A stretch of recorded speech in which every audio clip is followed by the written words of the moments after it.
فرعون کی حکومت تھی۔ ناظرین، فرعون مصر کے بادشاہ کا لقب تھا۔ بسم اللہ الرحمن الرحیم۔ السلام علیکم دوستو۔ دنیا میں کئی طرح کے معجزے ہوتے ہیں۔ آج ہم جس معجزے کے بارے میں بات کرنے جا رہے ہیں وہ ہے اللہ تعالیٰ نے جب حکم دیا اپنے پیارے نبی حضرت موسیٰ علیہ السلام کو کہ تم اپنا اعضا مبارک دریائے نیل کے اوپر مارو اور دریائے نیل میں راستہ بن جائے گا۔ ناظرین، اس واقعے پر بات کرتے ہیں شروع سے۔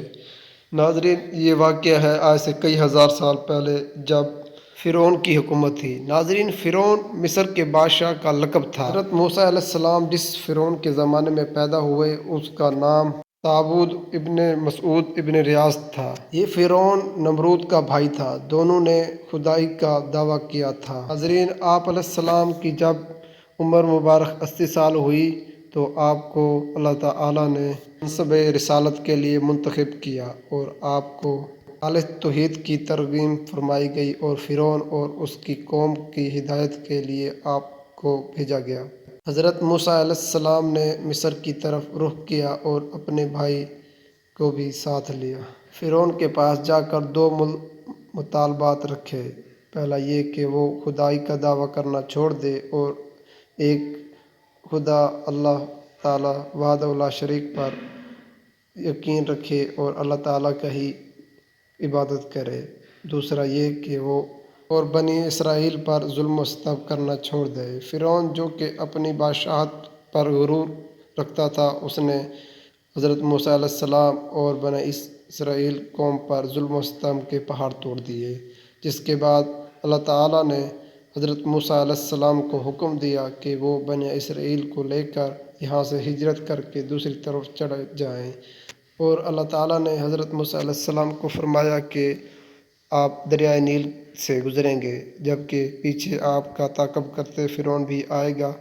آپ اس دریائے نیل کے اندر سے ہو کر گزر جائیں گے اور فرعون نیست و نابود ہو جائے گا، جبکہ ہوا بھی ایسا ہی۔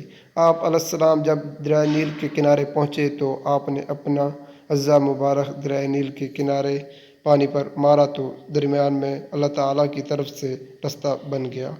آپ اور بنی اسرائیل کی پوری قوم وہاں سے گزر گئے، جبکہ فرعون نے بھی اپنی ساری فوج کو حکم دیا کہ وہ بھی اسی راستے سے حضرت موسیٰ علیہ السلام کے پیچھے جائیں گے، جبکہ وہ اس راستے سے گزرنے لگے۔ جب درمیان میں پہنچے تو اللہ تعالیٰ نے پانی کو دوبارہ مل جانے کا حکم دیا اور فرعون اور اس کی تمام لشکر نیست و نابود ہو گئے۔ اس واقعے سے آنے والے جتنے بھی فرعون اور اس کی نسل ہے ان کو عبرتناک واقعہ دکھایا گیا ہے، جبکہ مسلمانوں اور اللہ تعالیٰ کے ماننے والوں کے دلوں میں اللہ تعالیٰ کی محبت اور اللہ تعالیٰ پر یقین بڑھ جاتا ہے، جبکہ ان کے دلوں میں یہی خیال آتا ہے کہ اللہ تعالیٰ اپنے پیارے بندوں کو تنہا نہیں چھوڑتا، اور مسلمانوں کا یہ یقین اور تقویٰ اور بھی بڑھ جاتا ہے کہ اللہ تعالیٰ اپنے پیاروں کی مدد